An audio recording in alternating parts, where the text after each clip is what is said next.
선한 목자이신 예수 그리스도, 이런 제목으로 우리 함께 말씀을 나눕니다. 얼마 전 구역 모임을 온라인으로 이렇게 하면서 에베소서 1장에 있는 말씀, 교회는 그의 몸이니 만일 만물 안에서 만물을 충만하게 하시는 자의 충만이니라, 이런 말씀을 우리가 함께 생각을 해 보았습니다. 충만에 대한 그러한 의미를 어떻게 이해하는지 서로 나누었습니다. 예수님으로 충만해진다는 것, 주님을 더 깊이 알고 그 신앙을 고백하는 대로 삶으로 살아서 또 다른 사람들에게 선한 영향력을 끼쳐내는 것, 그렇게 이해했습니다. 그래서 하나님의 본래 의도대로 회복되어지는 것, 비록 그것이 사람들뿐만 아니라, 믿는 사람들뿐만 아니라 믿지 않는 다른 사람들에게까지, 또 더 나아가서 자연계까지 그 회복의 은혜가 이루어지도록 하는 것, 그것을 그리스도로 충만하다, 만물이 충만하게 된다, 그러한 의미로 이해를 했습니다. 이렇게 본다면 우리가 신앙생활 하는 것이 비록 나의 어떠한 유익을 위해서, 구원을 위해서, 또 소원을 성취하기 위해서 열심을 내고 하나님 앞에 살아가는 것이기도 하지만, 더 크게는 하나님의 계획, 하나님이 우리를 향하여 이루고자 하는 것, 그 하나님의 본래의 계획을 이루어가는 것, 그렇게 우리가 넓게 생각할 수 있겠습니다. 예수님의 부활을 경험했던 제자들, 성령의 충만을 받았던 그 제자들, 이전과 이후의 삶을 비교해 보면 우리가 오늘 우리의 신앙생활이 어떻게 되어야 하는가를 분명하게 알 수 있습니다. 이전에 예수님을 뒤따라 다녔지만 자기들의 욕심을 가지고 있었습니다. 예수님의 나라가 이루어지면 오른쪽 왼쪽에 누가 앉을까? 누가 더 클까? 누가 더 대접을 받을까? 이러한 세속적인 관심을 가지고 열심을 내는 면들이 있었다면, 성령으로 충만하게 된 이후에 그들은 능력을 받아 하나님의 일을, 하나님의 기대를, 하나님의 뜻을 삶으로 살아내기 위하여 그렇게 살아갔다고 하는 근본적인 변화가 있었던 것을 알 수 있습니다. 부활을 담대하게 증거하고 예수 그리스도 그가 참 하나님이시며 구원주 되신다고 하는 사실을 담대하게 증거했습니다. 그 소식을 듣고 다른 사람들이 예수님에 대한 이해를 새롭게 하고 구주로 받아들이고 그가 그리스도 메시아이심을 믿게 되는 사람들이 날마다 늘어났습니다. 교회는 그래서 날마다 같이 모여 말씀을 듣고 기도하고 서로 사랑하고 떡을 떼는 일을 지속했습니다. 이들의 변화된 삶의 모습들을 보고 주변의 사람들이 관심을 갖게 되고 그 믿음을 함께 공유하게 되는 은혜를 나누게 됩니다. 그리스도로 충만하게 되었다. 이러한 변화는 주님과의 깊은 만남을 통해서 이루어졌습니다. 오늘 우리가 요한복음 4장에 있는 그 사마리아 여인에 대한 생각을 잠깐 해봅시다. 예수님 만나고 그의 삶이 바뀌었습니다. 남편을 5이나 두고 사는 범상하지 않은 삶을 살아갈 수밖에 없는 처지에 있던 여인이 예수님을 만나 대화하며 그의 문제들을 함께 상의하고 어떻게 하나님께 예배 드리는지에 대한 이야기들을 나누며 듣고 예수님을 통하여 배우게 되고 그가 메시아이심을 깨닫게 됩니다. 영원히 마르지 않는, 목마르지 않는 그 샘물을 주실 수 있는 분임을 알고 그 감격을 마치 자기만 간직하지 않고 보물을 발견한 사람이 소문을 내듯 동네로 뛰어들어가 내가 메시아를 만났다. 나 같은 여자를 새롭게 만든 그를 내가 만났다. 자신 있게 담대하게 그 메시아 만난 소식을 증거했습니다. 더 이상 숨어 지내지 않아도 되었고 그의 삶이 완전히 변화된 삶을 살아갔습니다. 요한복음 9장에는 날 때부터 소경된 사람이 예수님을 만나서 눈을 뜨게 된 이야기가 있습니다. 누가 그의 눈을 띄워 주었는지를 처음에는 몰랐지요. 그러나 분명한 것은 그는 하나님께로부터 온 선지자다, 메시아다, 능력의 종이다. 그것을 알게 되었습니다. 그러나 유대인들은 안식일을 범한 예수님의 죄를 책잡고 그 사람에게 누가 그랬는지를 묻고 hir난합니다. 결국 유대인들은 평생 눈 감고 보지 못했던 사람이 눈을 떴다고 하는 그 기쁨과는 아무 상관없이 자기들의 관심을 불편하게 한 그 예수를 죽이려고 하는 생각을 갖게 됩니다. 그리고 그 소경되었던 사람을 출교합니다. 자기들의 공동체에서 내쫓는 거죠. 더 이상 사회생활을 함께 할 수 없는 그러한 자로 낙인 찍게 되는 것이었습니다. 관심이 어디 있는가, 어떠한 자세로 사는가, 대단히 중요한 문제입니다. 오늘 교회 안과 밖에 거짓 그리스도와 거짓 예언자들이 참 많습니다. 우리 주변에 보면 이단들도 많고 열심을 내고 무언가 일하는 것은 배울 수 있을 것 같은 그러한 부분들이 있지만 결국 그들이 고백하는 예수 그리스도에 대한 신앙 고백, 성경이 말하는 것과 많이 다른 것을 볼 수 있습니다. 그래서 거짓과 참을 구분할 수 있어야 하고 싹군 목자와 참 목자를 구분할 수 있는 안목이 우리에게 있어야 한 때입니다. 마태복음 24장을 보면 마지막 때의 징조에 대해서 말씀하다가 그때의 사람이 너희에게 말하되 보라 그리스도가 여기 있다 혹은 저기 있다 하여도 믿지 말라. 거짓 그리스도들과 거짓 선지자들이 일어나 큰 표적과 기사를 보여 할 수만 있으면 택하신 자들도 미혹하리라. 믿음이 없는 자들을 미혹하는 것이 아니지요. 제대로 분별하지 못하는 그러한 신앙인들에게 교묘하게 접근하여 예수 그리스도에 대한 오해를 불러일으키고 믿음의 색깔을 달리하게 되는 잘못된 가르침들을 경계하라는 말씀입니다. 구약에 보면 하나님은 제사장들과 율법 교사들에게 이스라엘 백성들을 위임해 줍니다. 다스려야 합니다.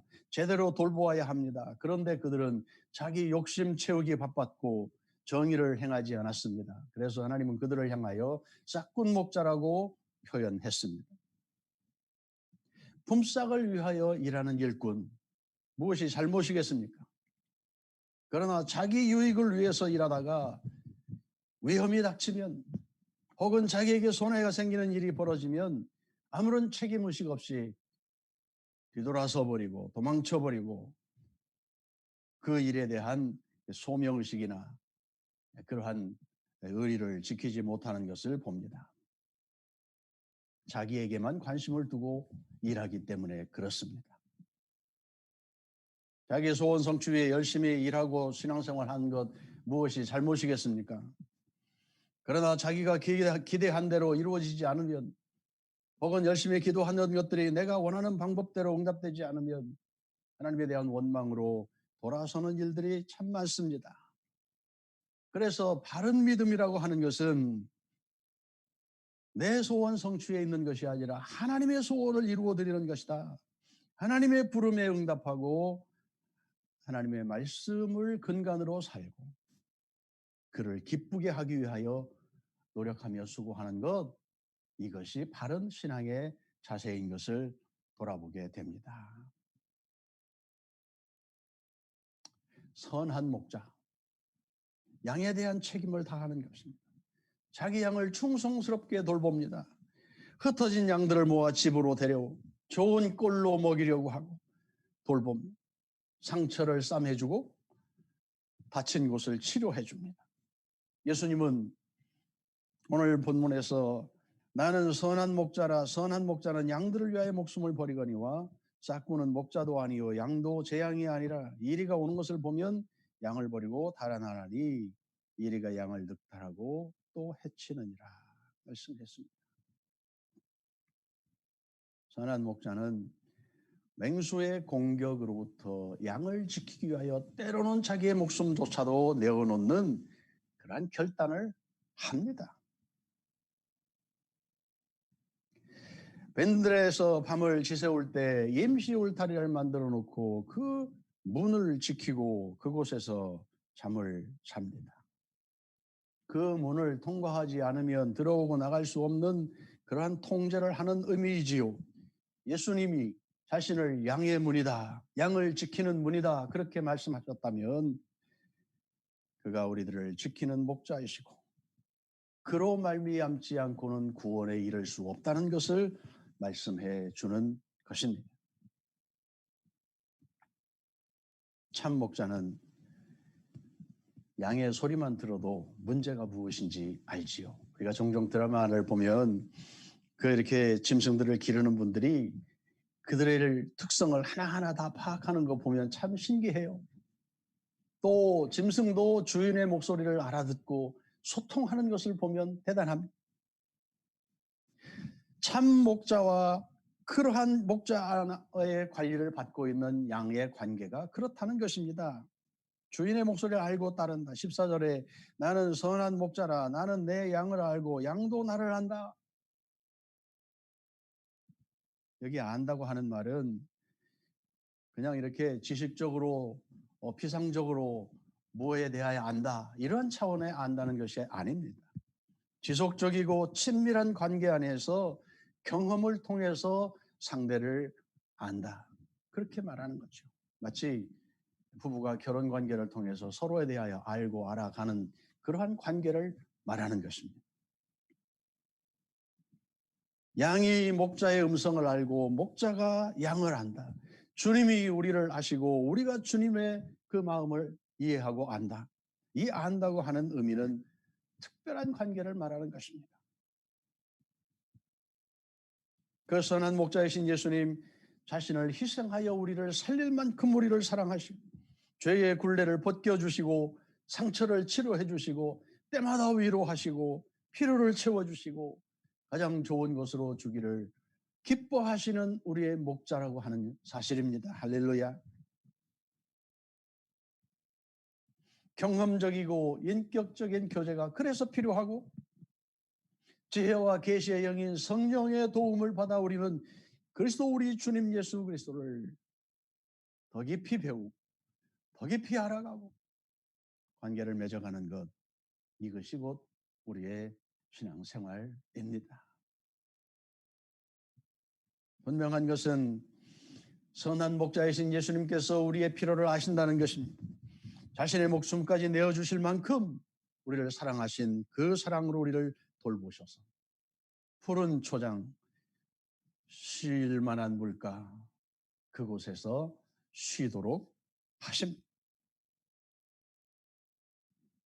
예수님이 우리를 그렇게 회복시키고 또 평안을 주시고 은혜 안에 살아가게 하기 위해서 자신을 스스로 내어주셨다. 오늘 18절의 말씀을 보면 이를 내게서 빼앗는 자가 있는 것이 아니라 내가 스스로 버리노라. 나는 버릴 권세도 있고 다시 얻을 권세도 있으니 이 계명은 내 아버지에게서 받았노라. 마치 예수님 그 십자가를 앞에 놓고 심하게 집중하여 기도하실 때 할 수만 있으면 이 잔을 넘어가게 해주십시오. 이런 다른 복음서의 표현을 보면 예수님이 굉장히 수동적으로 십자가를 졌는가 그렇게 생각할 수도 있지만 요한복음은 능동적인 자세를 이야기합니다. 나는 버릴 권세도 있고 취할 권세도 있는 자이지만 아버지의 그 마음을 알기에 내가 스스로 나 자신을 버렸다. 이렇게 말씀하고 있습니다. 십자가는 그래서 예수님의 실패작이라거나 마지못해서 순종한 그러한 작품이 아니라 하나님의 마음을 우리에게 알게 하기 위하여 하나님의 사랑을 보여주기 위하여 능동적으로 자발적으로 자기의 몸을 내어주신 사랑의 표현이다. 로마서가 말하는 것처럼 우리가 아직 죄인 되었을 때 하나님께서 우리를 사랑한다는 것을 그렇게 보여주시기 위하여 몸소 십자가에 달려 돌아가셨다. 이렇게 주님이 자신을 내어주신 것은 양으로 생명을 얻고 더 풍성히 얻게 하려는 것이다. 그저 생명을 얻는 그 차원뿐만 아니라 그 안에 풍성함을 누리고 쉼을 누리고 만족함을 누리고 주인의 기쁨이 되기 위하여 함께 살아가는 그 삶의 의미를 새롭게 하기 위한 온전한 회복, 그것을 주시기 위함입니다. 할렐루야. 그러므로 그 사랑을 경험한 우리들이 주님을 기쁘게 하려고 노력하는 이 신앙의 삶을 더 적극적으로 살아가는 것이지요.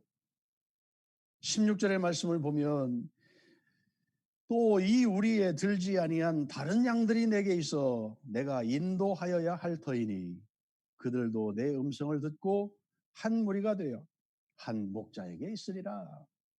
예수님은 십자가에서 고난당하시고 부활하시고 승천하시고 성령을 보내시고 교회를 세워 일하시고 이 구원의 역사를 다 진행하시면서 그 마음에 아직도 돌아오지 않은 그 사람들, 이 우리에 들지 않은 다른 양들, 그들도 내가 구원하여야 한다. 그 말씀을 해 주셨습니다. 심지어는 이방인들까지 구원하기를 원하셨습니다. 요한복음 17장을 보면 예수님이 마지막 제자들을 위해서 중보기도하는 그러한 대제사장적 기도를 우리에게 소개해 주시는데 거기에도 보면 17장 20절에 내가 비옵는 것은 이 사람들만 위함이 아니요 또 그들의 말로 말미암아 나를 믿는 사람들도 위함이니 아버지여 아버지께서 내 안에 내가 아버지 안에 있는 것 같이 그들도 다 하나가 되어 우리 안에 있게 하사 세상으로 아버지께서 나를 보내신 것을 믿게 하옵소서. 제자들을 위해서 기도하시고 그 제자들의 사역을 통해서 앞으로 믿게 되는 또 다른 사람들, 앞으로 오는 수많은 구원받게 될 그 사람들을 위해서도 예수님은 기도하셨습니다. 우리가 신앙생활 하면서 그러기에 우리의 폭을 좀 넓혀야 할 필요가 있습니다. 내 식구, 내 교회, 구원받은 하나님의 백성들, 이들과 사랑하며 서로 돌보고 사랑하는 것 필요합니다. 그리해야 합니다. 그러나 우리는 그 울타리를 넘어서 아직 교회 안에 들어오지 못한 불신자들, 하나님을 알지 못하는 자들, 복음에 대하여 협조적이지 않은 사람들, 그 사람들까지도 주님께서는 지금 관심을 두고 성령을 통하여 일하고 계시다고 하는 것을 우리가 함께 보고 이 구원의 감격을 가지고 살아가며 그들을 품고 사랑하고 기다리고 인내하고 수고하고 애써 그들의 구원을 위하여 노력해야 할 필요가 우리 교회에게, 구원받은 우리들에게 있어야 한다는 것입니다. 그것이 주님의 소원을 이루어드리는 그 마음을 아는 하나님의 사람들의 자세입니다. 오늘 어린이 주일입니다. 잠언 22장 6절에 보면 마땅히 행할 길을 아이에게 가르치라 그리하면 늙어도 그것을 떠나지 아니하리라 말씀했습니다.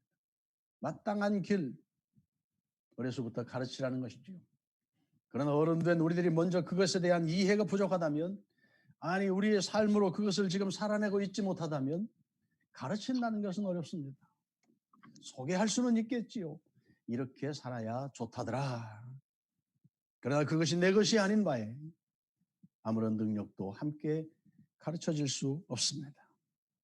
주님을 인정하는 믿음, 그 말씀대로 순종하며 살아가는 우리의 훈련, 주님과 깊은 교제 가운데 있는 영적 삶에 대한 그 비밀을 아는 그 신앙생활, 이것이 우리에게 습득되어야, 날마다 그렇게 살아내는 삶이 되어야 누구에게 소개하고 가르칠 수 있는 것 아니겠습니까? 참 목자이신 예수 그리스도의 보호와 인도를 받는다는 것, 좋은 일이지요. 그것을 위해서 기도하지요. 그렇게 되기를 소원하지요. 그렇다면 오늘 우리의 삶의 자세가 주님의 기대가 무엇인지를 알아야 할 것이고, 하나가 그 주님이 누구이시며 세상을 어떻게 다스리기를 원하시는지, 우리를 불러 함께 일하기를 원하는 것이 무엇인지를 알고 응답하고 그 주님의 기쁨이 되려고 노력하는 그러한 자세들이 우리에게 필요할 것입니다. 어려운 때입니다. 주님의 보호 가운데 여기까지 왔습니다. 한 두어 주 지나면 교회에서 모이지 않을까 그런 기대를 합니다. 어찌되었든 우리는 조심하며 살아가야 할 때입니다.